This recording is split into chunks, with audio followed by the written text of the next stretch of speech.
Back to another world exclusive episode of the Nando Thoughts podcast. Line them up. 2024. Y'all ready to go? Y'all ready to go? So lots been going down in 24. We're going to talk about it. Welcome back to the world famous Nando Thoughts podcast from South Africa all the way up to Beijing. My boys in Hong Kong. What's up, everybody on the east side? London, that is. Nando's back at it one more time. 24, we're going to be doing it big right here live in Washington, D.C. Thanks for checking me out. Let's go. What? Huh? Let's go.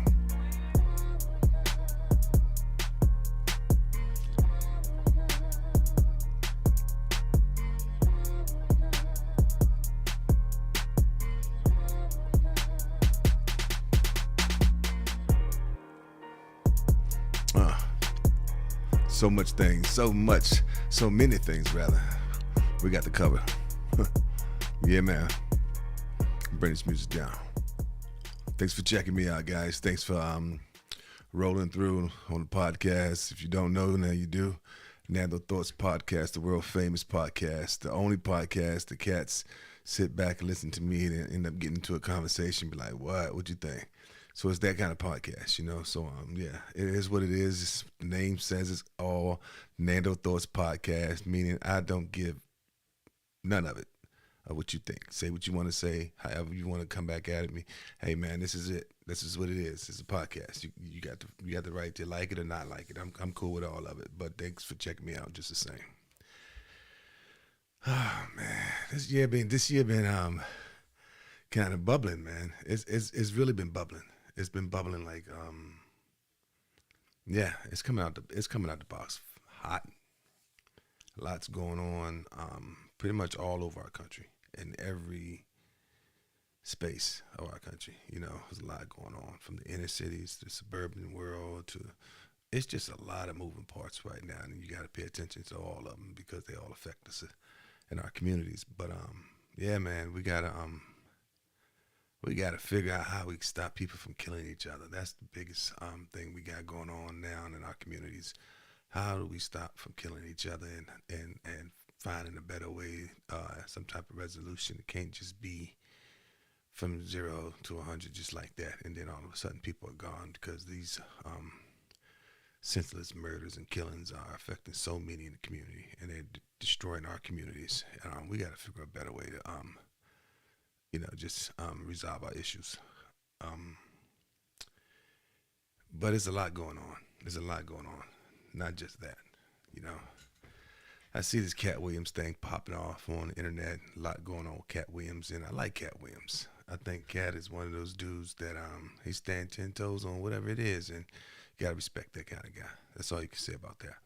I don't think the industry will ever get a Cat Williams type of person. I mean, you heard what Red Fox said about how back in the day he was in the same situation Cat Williams is in, where it's just difficult if you're going to stand on it and you're trying to be who you are and not really,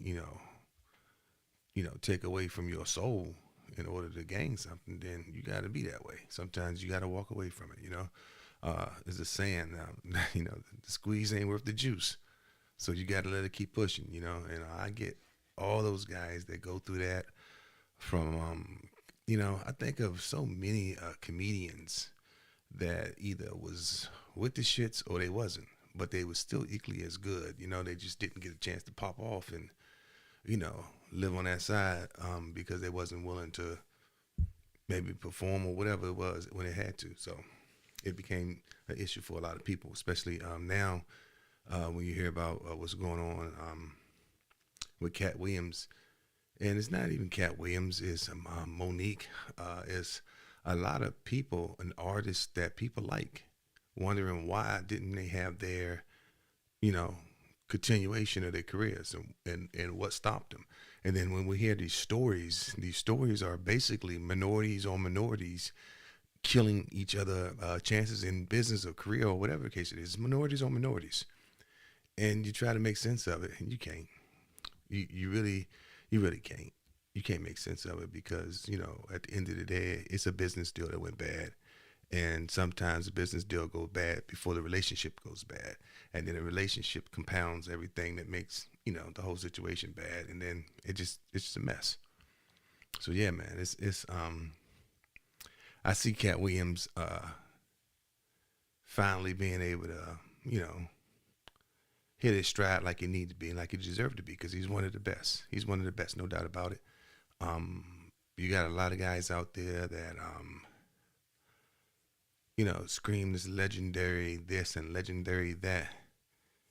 But Cat Williams will forever be known as one of the best. No doubt about it. Cat Williams is one of the best. And quietly, like a storm, he built up that situation with our society, with our culture, as one of the best from storytelling to comedic, all this. And he's an actor. He's a true actor. He's a Academy Award actor, or Grammy Award actor, or Oscar Award actor, some kind of shit. But he won one of the real deal awards for his acting. So he's a real deal.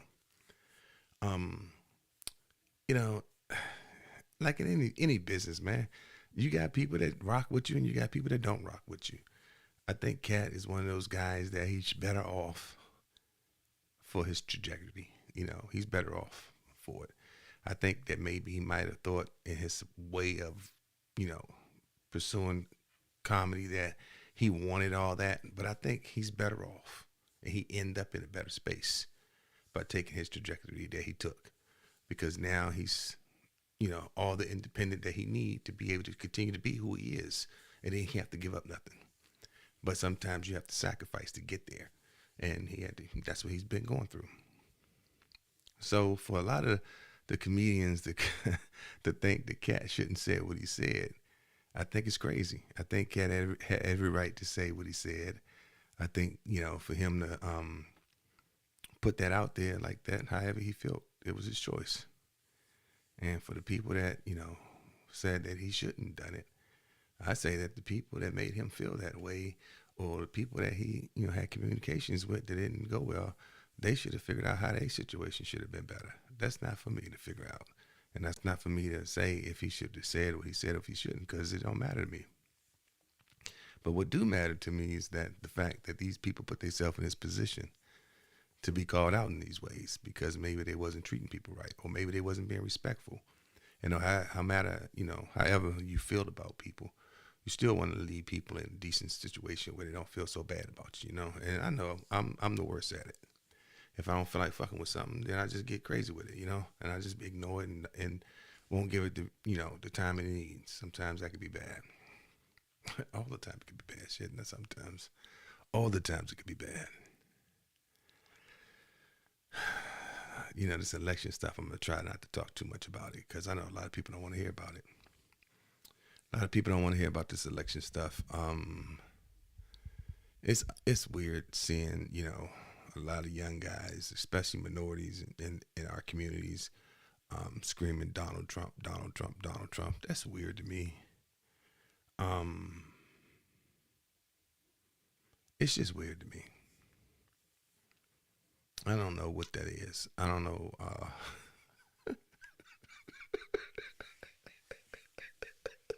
I don't. I don't know. I don't know.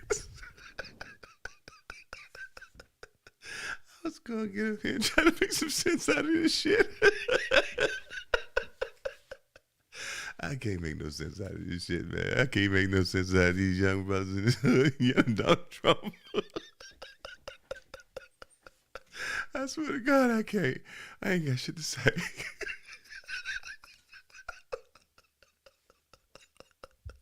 If that ain't the most dumbest shit you ever seen, I'm like, hold up, hold up, hold the fuck up. Hold the fuck up. You are not telling me that people in the hood screaming they want Donald Trump. Oh shit. It's the funniest shit ever. I mean, it's like this all this shit. Everything is upside down.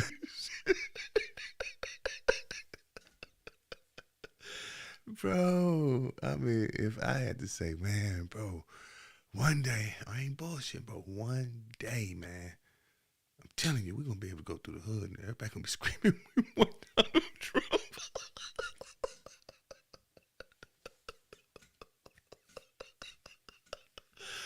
Oh, you're talking about infiltrating.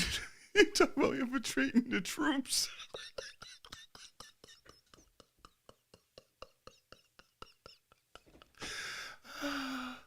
Come on, man. Please stop it. I'm not ready for this 2024. I can't take this. Please, man.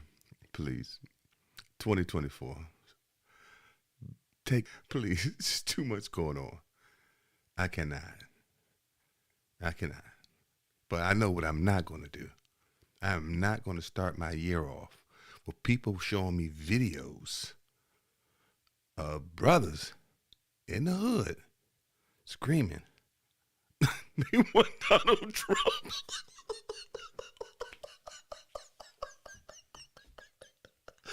Hey, look, stop. I can't.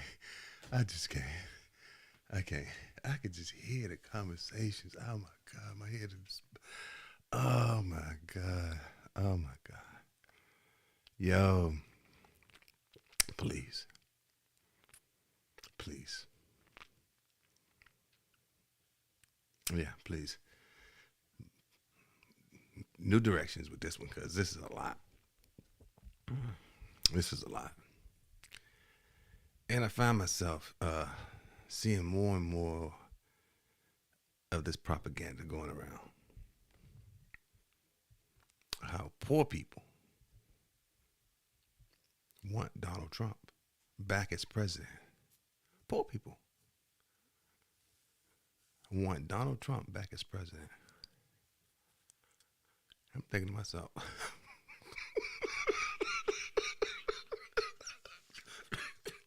I'm thinking to myself like, who the fuck is reporting this shit? Who the fuck is reporting that poor people want Donald Trump back as president? I'm like, who the fuck is saying that? It's too much. I can't take it. I can't take it. I'm looking at this shit thinking to myself, man, this is a lot. Take 2024. Please slow down.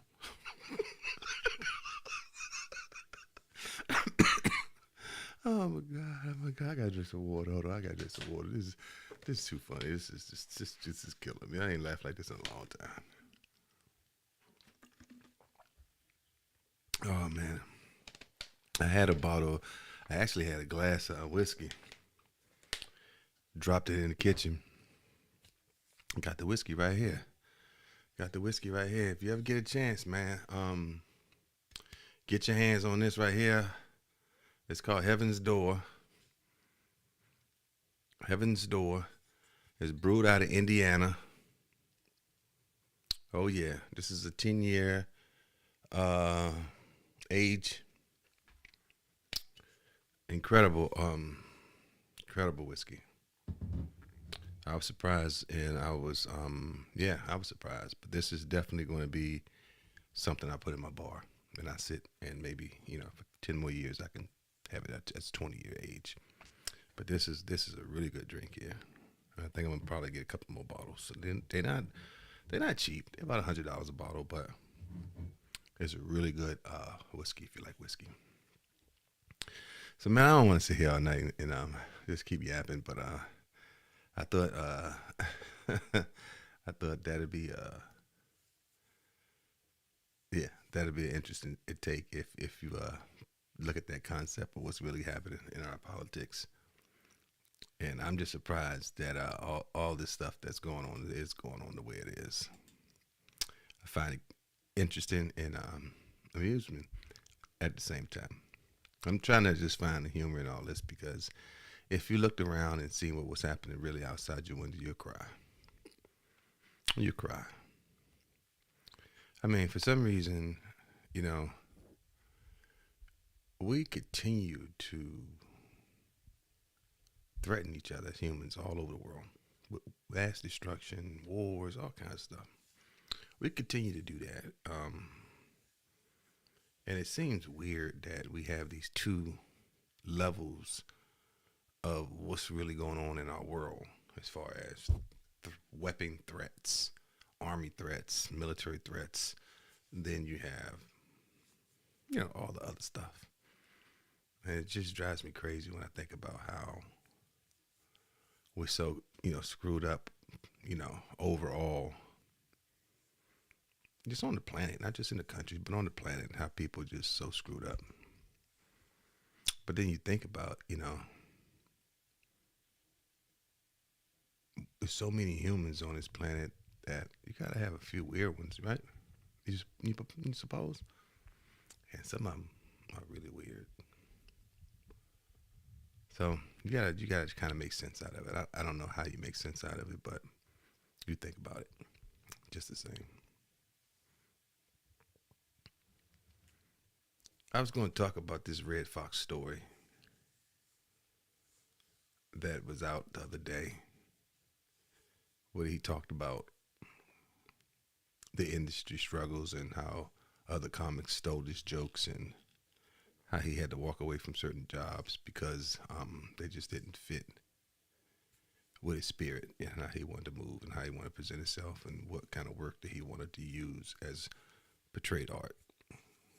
And so he thought some of it was, chuckling, jiving, and all that, Bojangle type stuff. And he wasn't with that. So he said some of the opportunities he had to walk away from. One of them was a movie role, and I think one was a Broadway play. Then he talked about other things too, but it was just interesting that he had some of the same situations or the same, messages that Cat Williams had. And it's unfortunate because when you think about Cat Williams and you think about a lot of the comedians that end up being comedians, cultural comedians for us when in their time, are comedians that did not specifically make it big. A lot of them. And they always was known as these rogue type of comedians. And the reason they considered as rogue comedians because they didn't really comply or fit in, with the industry and how they move. But they still had the talent. So they could make a living off that craft. And you had to exist with them because it was like going outside. You're going to run into them. So the industry did, never had a way to really blow off a Cat Williams or Bernie Mac, or Paul Mooney,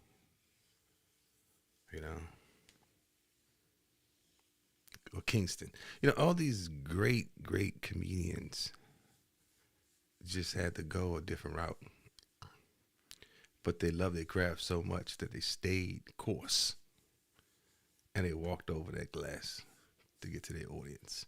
And that's how we all know them, because of their persistence through the bullshit that they had to deal with to get to us. Some real talk, huh? Yeah, so when you hear of certain comedians, you can relate to them. Excuse me. Made a cough in the mic like that. But when you hear of certain comedians, you can relate to them because they're telling true stories. And that's why, the cultural comedians, when I say cultural, meaning time and place, the culture relevant comedian for that time and place, not the culture, but cultural.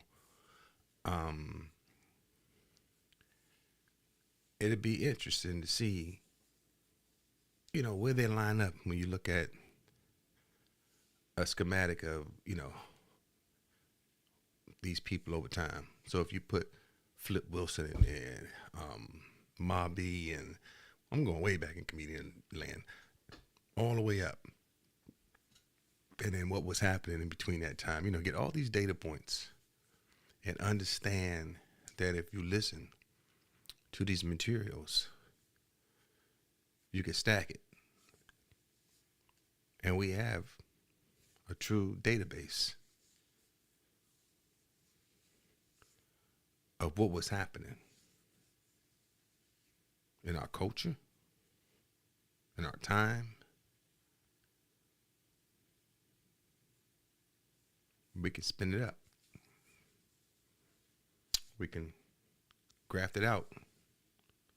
We can see where certain things went out. When people fade, when religious fades, when pride, when all these things go, you can data set it all out. And they give you real information too. And one thing you can do if you've been paying attention the last 5 to 10 years, you can see and feel how our country is moving and how our country responds. Yeah, you can see and feel that. And for me, it's weird because it's amplified a lot more than what it used to be. And I'm sure people of color can say the same, that they notice that. It's not anything more than me continuing to be aware that I gotta be aware. That makes sense. If that makes sense.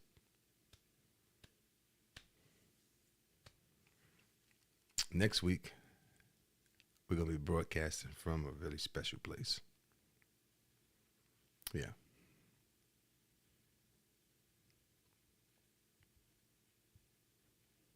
We're going to be broadcasting live from the world famous San Diego Pier. We're going to sit on the pier. We'll talk to you guys. I mean, if the pier is even still there, it might have got washed away from today's storm. The storm that came through today was brutal. I might have washed it away. I mean, that water was rough, man. Yeah, that water was rough. I'm glad I wasn't in the middle of that. That was not good. They get it all figured out. That's one thing about beautiful San Diego. That's once in 100-year storm. Once in 100-year storm. Yeah, but you know what? It just happened. So it just happened. So you can't say once in 100 years no more. Once in just yesterday or once a few hours ago. Man, them cars was floating around like boats out there. Nothing pretty. I'll talk to you guys later. Jumped up out the car, locked the door, left it running. Yeah. Lamborghinis back to back, you know how we coming. While you was in the bitch ear, I was in her stomach. Yeah, bitch the dumbest and the dumbest. Fucked her and her best friend, I'm just being honest.